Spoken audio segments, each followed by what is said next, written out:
Welcome, everybody. It's time once again for the next chapter with Charlie Hedges as he explores turning the page on his life and yours. Hey, Charlie. Hey, Paul. You know, after a couple months of hiatus, I am so pleased to welcome back our good friend and frequent podcast guest, Terry Hershey. In today's show, Terry and I discuss a mostly American need for the overuse of superlatives in our daily speech. In this episode, we talk about words like great and best and favorite. Think about it. Why is it when asked, how are you doing, we commonly fall back on the phrase, great, I'm doing great. How can you be doing great all the time? Terry suggests that we might be better off if we were to simply give ourselves, check it out, the permission to be ordinary. And with that ordinary, Terry goes so far as to suggest that the ordinary is the hiding place of the holy. Oh my, that is so true. Please enjoy our conversation with my ever so insightful friend, Terry Hershey. Hey, Hirsch. Been a while, buddy. Charles. What's up, man? It has been a while. Well, actually, I went back to work for a living, traveling. So that was a whole new adventure for me. Do you care to elaborate, or do you don't want to just leave it at that? I made a living going out and giving speeches. So Yes. That meant I went to an airport, I got on a plane, I went someplace, gave a speech, and came home. And I did that for, 35 years or something? Yeah, and made a little money and sold a few books and got your name out there. Yeah, you do that. And then, now, for 16 months, I haven't had any of those events because of COVID. And so this was my first event in 16 months. So what was that like? It's like the realization that getting on a plane is not as fun as I thought it was in the past. Well, you're no longer, the Admiral Supreme of Supremes, and so you always get clubs and first class. You don't get that anymore, so you're like the rest of us travelers now. Well, there's that interesting phenomenon with those of us who travel a lot, because, you measured your well-being based upon the cards you carried, which were all status-based. Yeah. That is true. Absolutely. Because I was in that, I traveled never as much as you did, but I traveled quite frequently. And so I had cards, and I would always be upgraded to first class, and I would have the nicer places in hotels, and that was always a plus. It was a status game as well. And that's kind of what I want to chat about today, Terry. I'm going to talk about the wonders and the necessity of a simplified life. I know lots of people are talking about it and writing about it, but I notice very few people, if any, are truly truly endeavoring to live a simplified life. Do you find that as well? I mean, people talk about it, but doing it is a different story. Yeah, there is no doubt about that. Rabbi Abram Heschel said that Right. we teach our children how to weigh and measure. Perhaps we should teach them awe and wonder. I mean, that's so appropriate to the culture we live in, because everything about identity in this culture is predicated on weighing and measuring. It is. And boy, that was a wonderful segue, because that's exactly what I want to talk about. I want to talk about weighing and measuring. And I want to talk about it, if I can use what sounds like a PhD dissertation. I want to call it sans superlatives, and I want to call it losing superlative. We can't talk. It seems like we can't talk anymore without losing superlatives. That everything, not necessarily everything, Terry, but so much is based on words or phrases like, oh, this was great, or this was the best, or this was my favorite. And that is such limiting speech, because it limits it to a single event. For instance, I was at a what do you call it, kind of a vacation, and a number of people there, and I was asked 2 or 3 different questions. One, what is your favorite movie? What was the best concert you ever attended? And I just finally said, I don't believe in favorites and best, and I don't believe in the word great, because I like so many things. If you want to know about my movies, I can give you my 10 or 15 movies that I think are really worthy movies that moved me. But could I give you one single movie? Could I give you one single concert that I went to that sort of represents me? Absolutely not. I cannot. I can perhaps create a list, but that's not even important. You know, maybe I've quoted this so many times, but it is worthy of quoting. And B.B. King is quoted as saying or is known for saying, I don't know if it's apocryphal or if it's true, or if he really said it, but it is true. And when he was talking to young guitarists, advice to them was, don't try to be a great one, just try to be a good one. And that just always resonated with me, Terry. You know, why be great? Just be good. Just, and good is, my goodness, good is good. Yeah. Well, there's that quote that the great is the enemy of the good. Oh, I'm not familiar with that. Of course, I'm listening to your thing about what's your favorite whatever it was, movie, et cetera, et cetera, et cetera. Of course, my humor in those kind of settings is I'm not sure, but as a person who's been married several times, you can ask me which was my favorite wife, and we can get started there. And if it's not your last one, you're screwed. Yeah. here's my best story, because this is a theme I talk about in lots of my last book was called The Gift of Enough. I love that title. Enough I actually wrote a book thing. Yeah, here's the story. Tim Hansel, I don't know if you remember Tim, but I do. Back in the day, he was at Azusa Pacific, Southern California, when you and I were both down there doing stuff. And he used to do workshops and lectures and stuff. And he wrote some books. And one book was, he's not with us anymore, but one book was about parenting. I did not know that. Yeah. He had 2 boys. So in getting ready to write the book, he said to his 2 boys, how do you know Dad loves you? And so this is the story he tells in the book. He thought they'd say, Dad, we know you love us when you took us to Disney World, like for 10 days. And they didn't say that. So he said, I knew I wasted all that money. And he thought they'd say, Dad, remember Christmas and brought us all that stuff. And they didn't say that either. And what they said was, Dad, we know you love us when you wrestle with us. And so he remembered 2 times he'd come home. He was hungry, he was tired, he was late, he didn't care. And these 2 urchins are jerking on his pants, so he rolled with them on the floor toward the kitchen just to get him out of his way. And he said, then it hit him in the middle of that very ordinary, there it is, in the middle of that very ordinary, very boring, very mundane experience, real life was happening.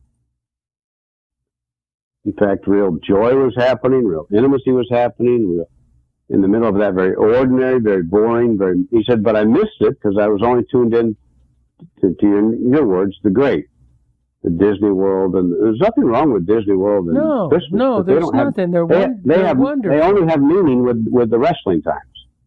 Yeah.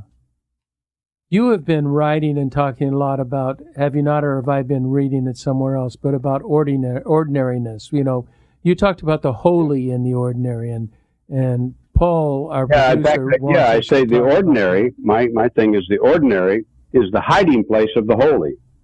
And if you're on, that's why, and speaking of your thing, we live in a world, I mean, social media is exactly what you're talking about. Social media is predicated on great. In other words, do you have the most likes or the most of anything? And so ordinary, you don't post ordinary on social media. Well, if you're ordinary, you don't post. Yeah, it's true. I think it is. Is it insecurity? Is it the need to be maybe from our insecurity, we need to be special rather than just be regular and a part of everyday life. I mean, that is where Teresa, not Teresa, but Julian of Norwich talks about all of these fabulous mystical experiences with God, but she talks about them, if they're not translated into ordinarily real life, they don't mean anything. They're nothing. They're just, there's something to write about and talk about and say, isn't that wonderful that I had this, this great spiritual experience, instead of saying, I just had this normal experience where I talked with somebody and we communicated, we conversed, and we sort of attached to one another. The thing is, if I go into whatever my experiences are of this day, and if the attachment of my well-being is predicated on what I either do and or accomplish, and the accomplishment then is therefore I have to produce something either great or best or etc. If that's a part of, then I'm always on edge and always asking, is it enough? And I miss every stinking ordinary, wonderful event. And the thing about ordinary is if you park in ordinary events, then that gives birth to gratitude. Precisely. I was just thinking that word. I agree that it gives birth to gratitude, appreciation, and a fuller sense of enjoyment, because you don't have to be playing a game at it. I notice, those Absolutely. those words, great, favorite, best, are all very limited words. They are limiting, and every motion cannot be great. Every one cannot be the best. There's only one that can be the best. Why do I want to limit my life to that?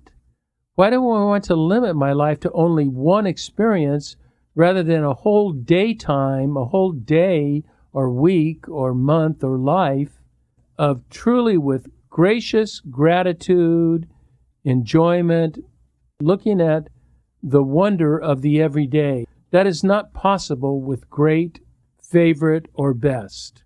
Those words are way too limiting. So the thing for me, the paradigm shift for me is the permission to ask different questions. Oh. And that is, for me, I mean, the questions I literally ask people are, what did you see today that made you glad, that did your heart good? What happened today that made you smile big? What made you glad to be alive? I mean, these are the questions I ask. They're difficult questions to answer, Terry, because we are not trained. They're completely out of our scope of understanding, because we are taught that there needs to be a certain different, unique, special, great aspect in order for anything to be declared worthy of conversation. Well, I'll tell you what, though, I'm going to ask them, and people answer them, even if they give you a blank stare. That's fine. And that's part of the deal, is because I need to be given the permission to ask questions about the ordinary being the hiding place for the holy. I just need to do that. My favorite thing back in the day, you know this because you were a part of this similar kind of scene. Southern Cal was a part of this kind of scene. Remember back in the day when the churches, what are those things called where they put letters out by the thing? What's that called? They put letters out by the thing. On their signs, the churches that put letters on their signs out by the road. They put letters on the signs? Oh, a message board, you mean? Yeah, the board, where the name of the church is on it, and each, it's like an old movie theater, where you put the new letters each time. Oh, and so you're putting like what the sermon title is and that sort of thing? They would do the sermon title, and sometimes they would put a quote, etc. Oh, yes. But one of my favorites is the churches that put on their sign, fastest growing church in America, or fastest growing church in Orange County, or in other words, they were the number one, right? And I always, even back then, I always thought, wouldn't it be great if somebody put on their church sign, the 96th fastest growing church in the state? You know who did that? You know who did that in the novel? Pat Conroy did that in a novel in Prince of Tides, when he attended his therapist lover, when he attended dinner with her husband, and he was not the best violinist in the world. He was not the second best violinist in the world. He was the seventh best. I remember that he was the seventh best. And I liked that, because you know how good you have to be in all the world to be number 7. You got to be pretty damn good to be number 7.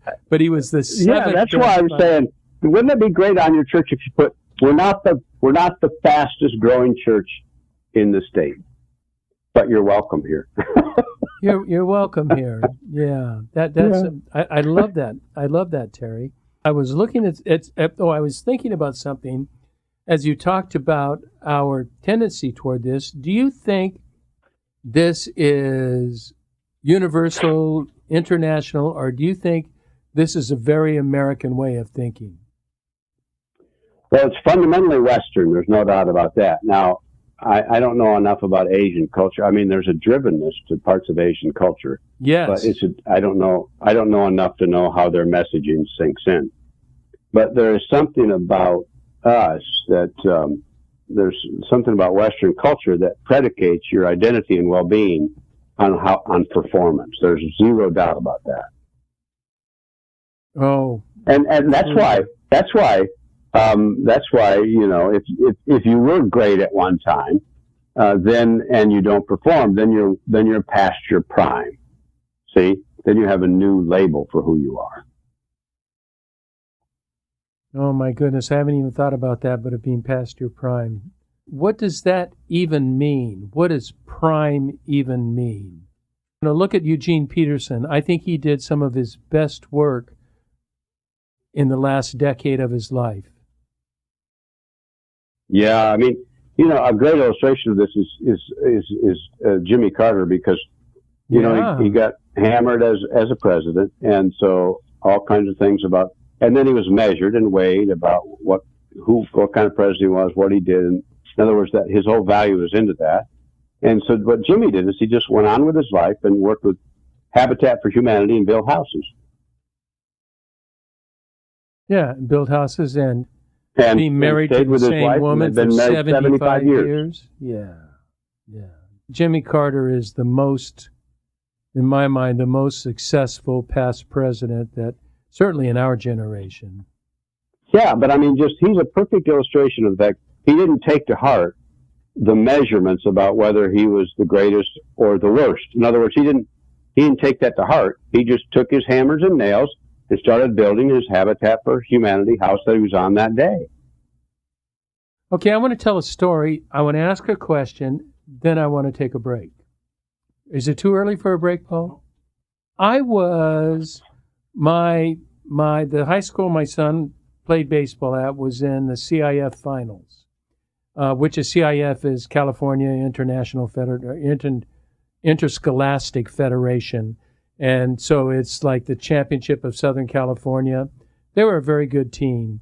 And we were standing in line to attend the event, and I was with a woman and her 10-year-old son who were standing. I wasn't with them, but we were standing in line together and chatting because it was a 20 to 30-minute wait to get in. And she found out my son is a professional baseball player, and so she had questions. And Terry, her 10-year-old son, is 10. I mean, this is a young kid. 10 is a young kid in my brain. She had hired for him because he's a good catcher and he can hit a little bit. He has a professional catching coach and a professional hitting coach at 10 years old. Now, I have no problem with young kids getting expert advice and that can help them on their fundamentals. My son, happened to attend what do they call them? Training sessions that at 5 years old they were group learning sessions where he learned the fundamentals of catching, and that really helped. But it had no intent of, he's going to go to college or he's going to be a pro. And now all this kid can think about at 10 years old, Terry, and he has until he's 18 years. He has 8 more years going, that all he thinks about is getting a scholarship to a D1 college or getting drafted. I feel like he doesn't even enjoy the experience. And I told him, son, that's great that you're coaching and you're dedicated to your sport. I really appreciate that. I appreciate your hard work. That's really tremendous. But truly, especially at 10 years old, you have only one goal in baseball. Oh, what's that, coach? Have fun. You're 10. Mm-hmm. It's a game. Enjoy this. Enjoy every second of it, whether you get a home run or a strikeout. It's part of the game, and yet this kid is being denied that. And do you know how many kids, I only know baseball, I don't know the other sports, but do you know how many kids, that's all they can think about is making the big leagues? And do you know what the chance of making the big leagues is? It's 0 to none. Yeah. The ones that make it are lucky, and the ones that sit on the bench, I tell people, are the best athlete you've ever met in your life. The ones that do not make the starting team are still the best athlete you ever met in your life, and that's wants to be your goal. It's an unachievable goal. I mean, there are the, ultimate 5,000 people in the minor leagues, of which only 700 play in the big league. So even if you're drafted, the chances of you playing professional baseball or big league baseball are very limited.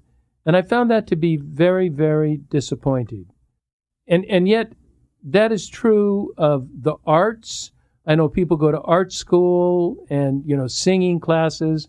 They all think they're going to cut a record.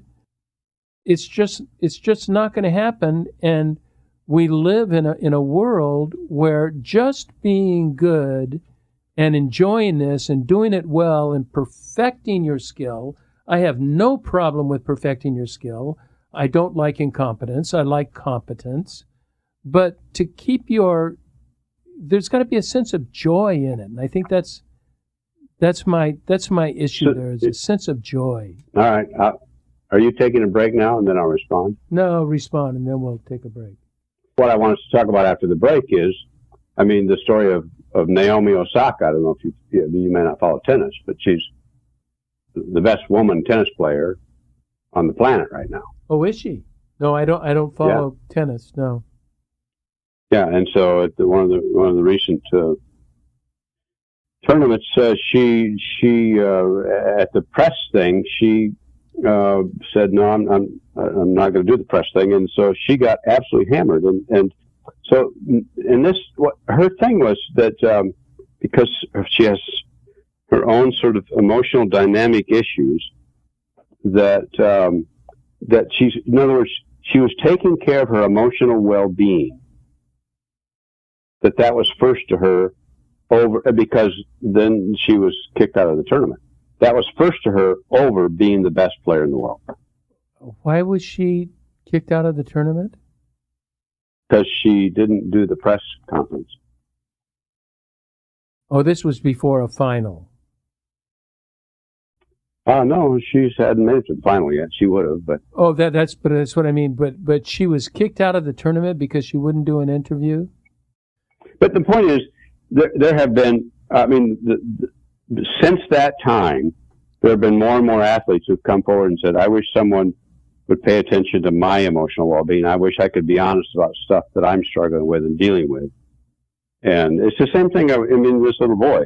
This is not going to be an easy road for you to want to be great, which is good. But you have to pay attention to this other part of your life, too. It's a big deal. Let's your word is having fun. That's the whole point. Is there's a part of your emotional well-being that's predicated on fun. If it's not fun, it doesn't really matter if you're the best.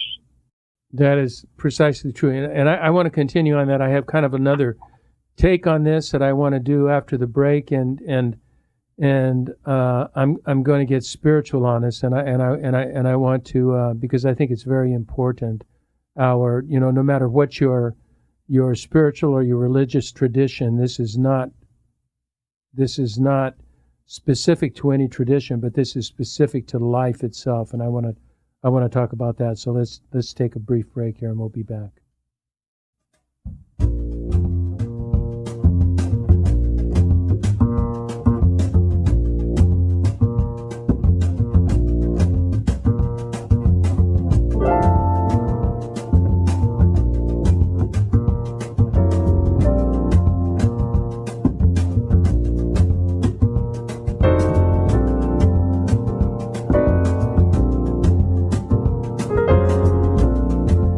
Hi, all. This is Charlie Hedges, and you're listening to The Next Chapter with Charlie. And today, we are fortunate to have my good friend and brilliant podcast guest, Terry Hershey.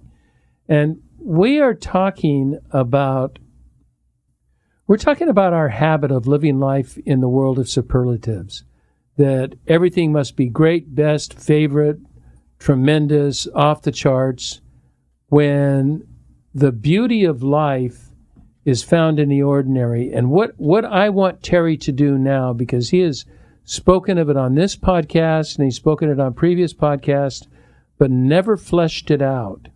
I think the spiritual life has a lot to do with the ordinariness of life. And we have even made the spiritual life to a great spiritual life. What is your prayer life like, and what do you do like? And rather than just ordinary living and appreciate the interrelationship with the divine, whatever that is to you.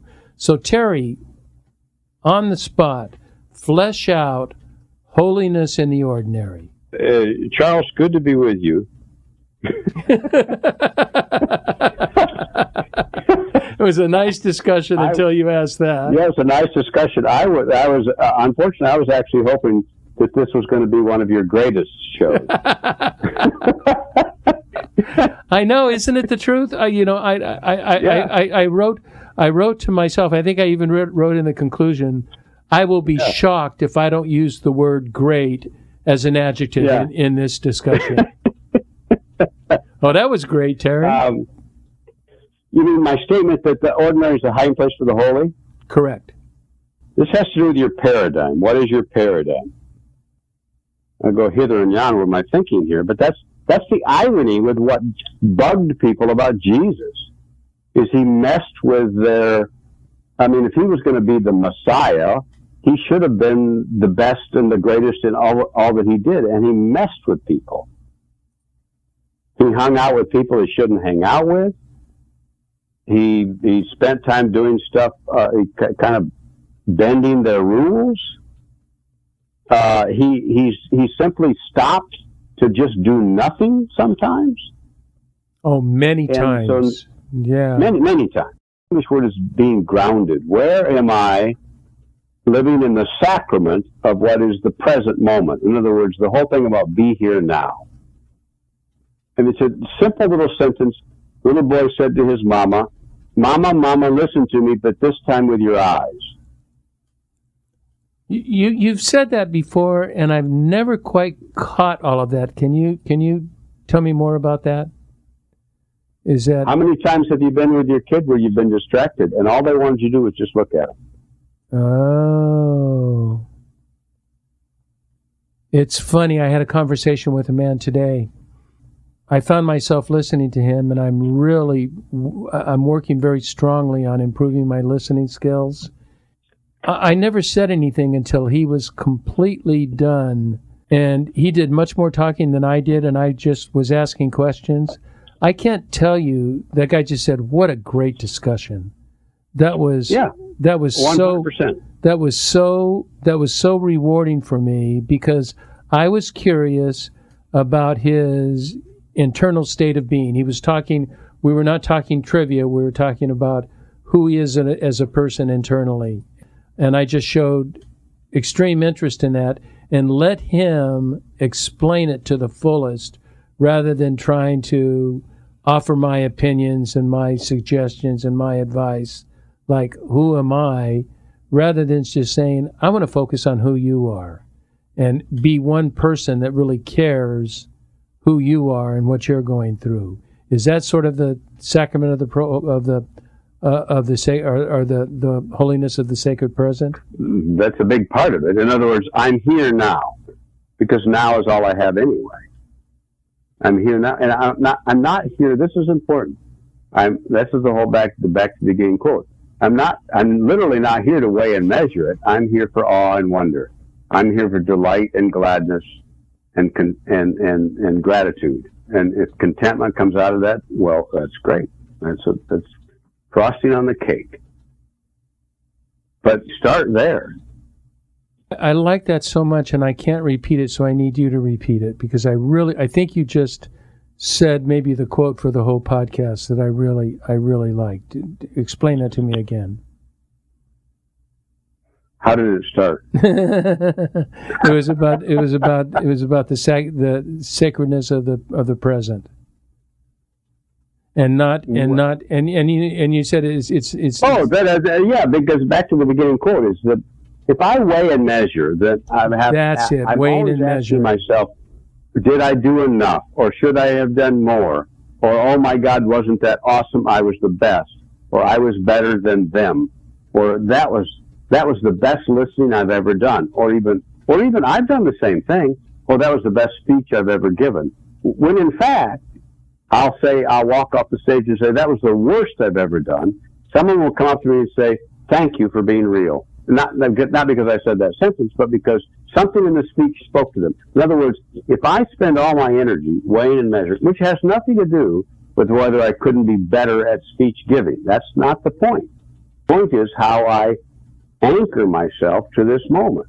If I spend all my energy weighing and measuring that my well-being is predicated on whether that met a 9 or a 10 on the scale, then I have no space for awe or wonder or delight or gratitude or contentment or joy or curiosity. None of that is available to me. You know, I love your warning of weighing and measuring, and that is, I think, those two nouns are just major emphasis in our culture today, is that we want to weigh and measure everything. Like even in my podcast, go ahead. Well, I was going to say, you know that from the podcast because you actually do. We all do it. In other words, that wasn't good or that was good. And I get the part where I can say, I can do this differently.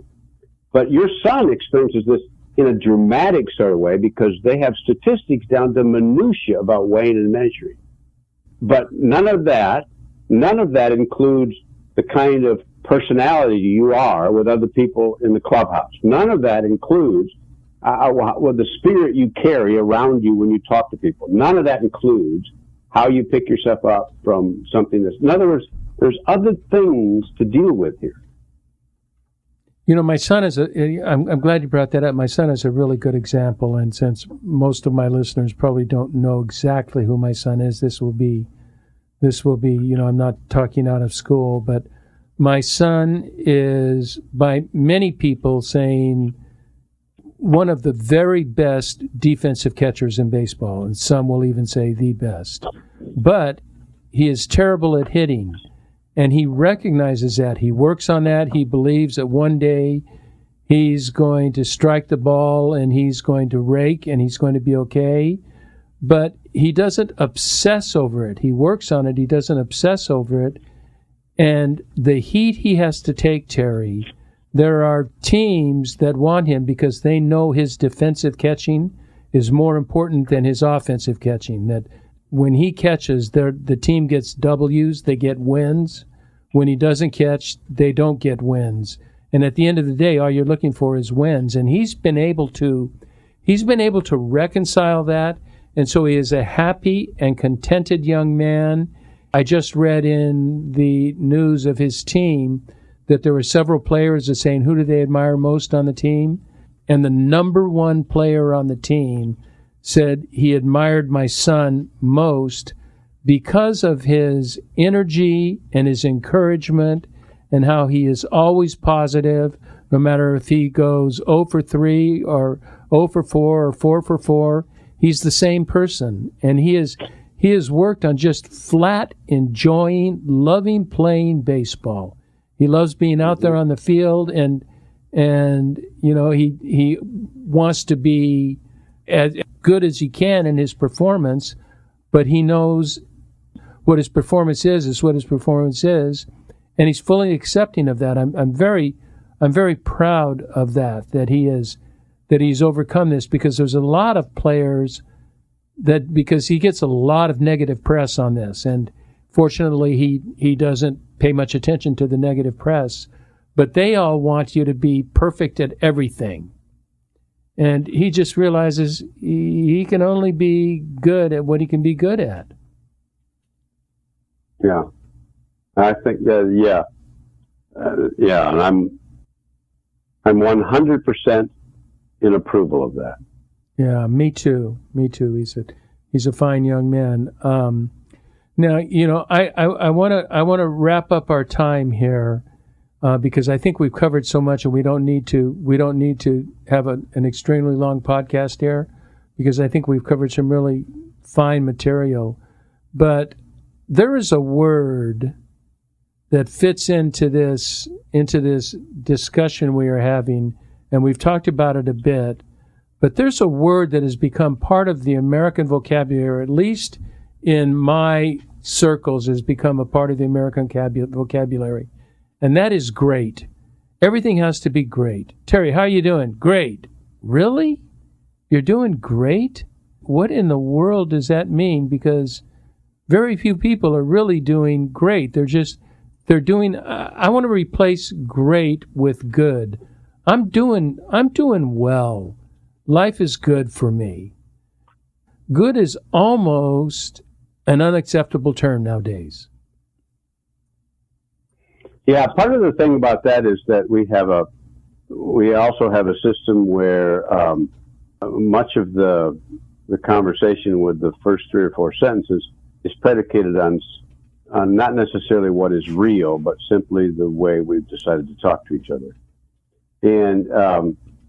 And so that's back to my paradigm shift. When people ask me, I literally have to respond this is my paradigm shift. I will respond to that with what I consider to be an honest sentence. In other words, then I will say to you, how are you doing today? I will say to you, I want to make it an honest sentence. I will say to you, I'm having a decent day. In other words, that's an honest sentence. Or I will say to you, I really like the weather. In other words, I want to say something honest. Now, I'm not going to tell them I'm off the deep end today, because that's not their deal. But my point is, my paradigm shift is I want to say something honest because it anchors me to what is real in the ordinary moment now. Well, I'll say, I'm glad the sun is shining. In other words, that's an honest sentence. You know, I had a day today when I entered. It was funny, Terry, because I've heard this preached so many times, but today was an excellent example of it. When I went into the bathroom, we have at 7:00 in the morning, we have a morning light shining in our bathroom window, and the whole bathroom seemed to be lit up with joy. There was something about the sun shining, and so one of the best things of my day today was simply the sun shining through my bathroom windows. It just gave me It gave me such a sense of pleasure and such a sense of ease. Right. And then we live with the pressure if we don't live up to these magnificent titles and greatness. I love your idea of weighing and measuring. We weigh low on the scale, and that must mean we are somehow less than. And there's just too many people feeling somehow less than, and that is, that's a damn shame. That's the thing that drives me nuts, is that the answer to that is therefore connected to our self-worth, our value, and our self-esteem. And that's where we go wrong. Or that's where we're definitely detrimental. And Charlie, how are you doing today? I saw the sunlight this morning. It was awesome. That's good. Boom.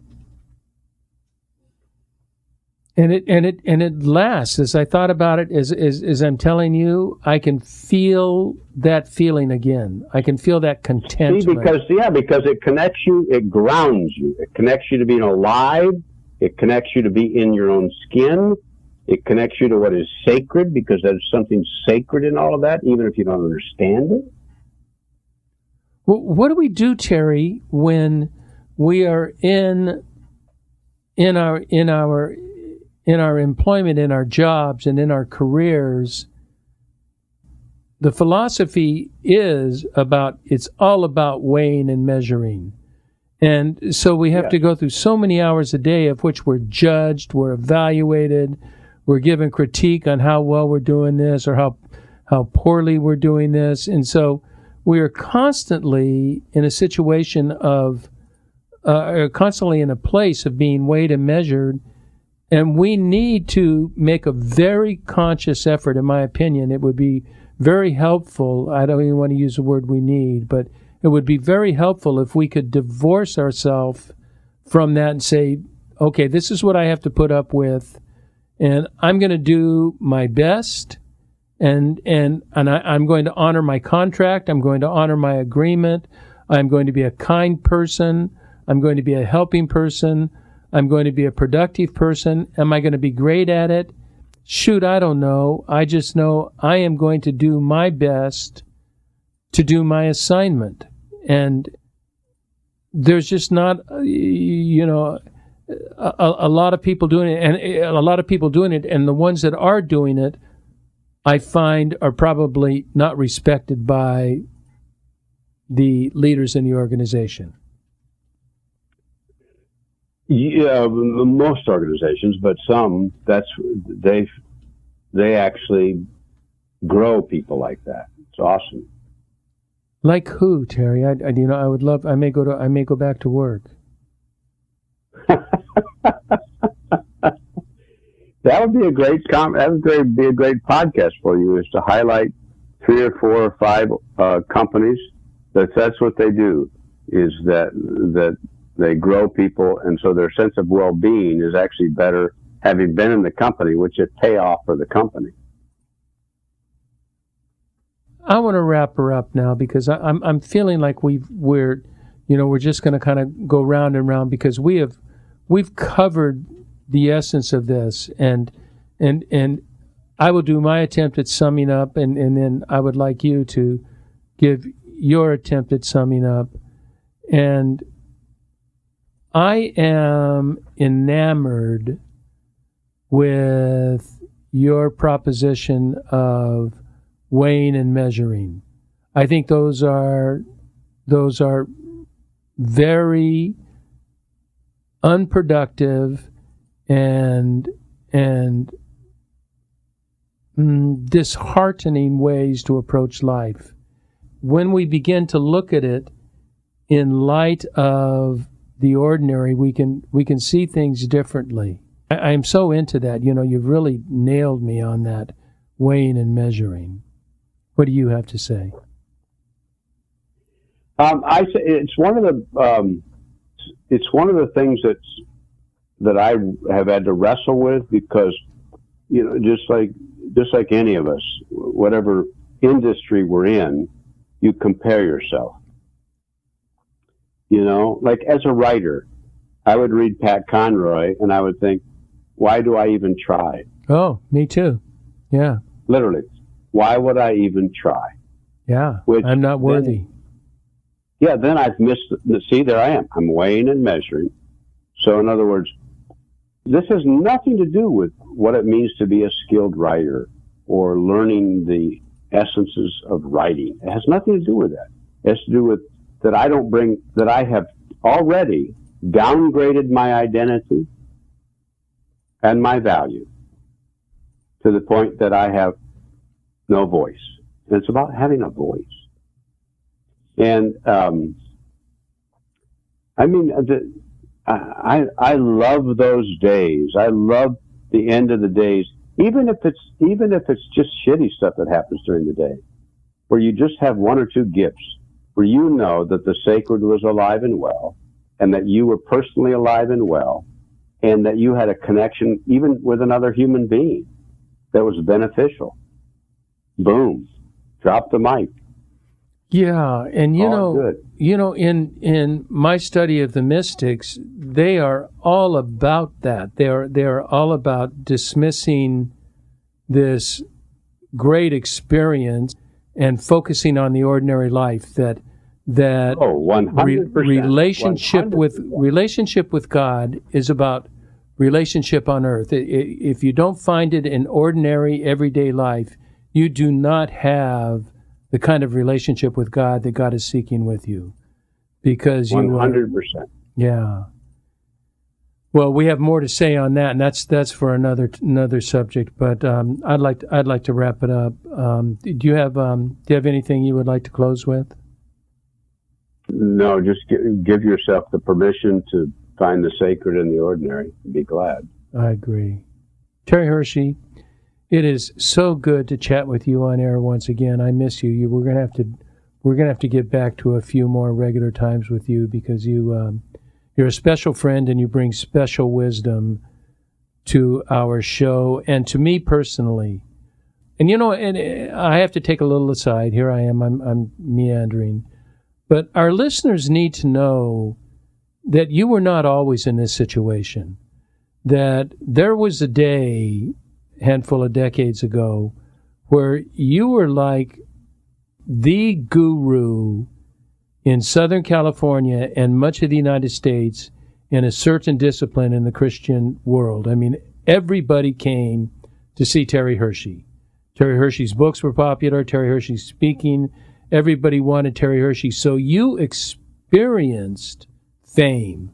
You experienced people wanting a piece of you and wanting to be your friend and wanting to be with you and to listen to you. And, you had so many sycophants that you are now, you still have a boatload of people that follow you, love you, respect you, listen to you, but you're on a whole different level.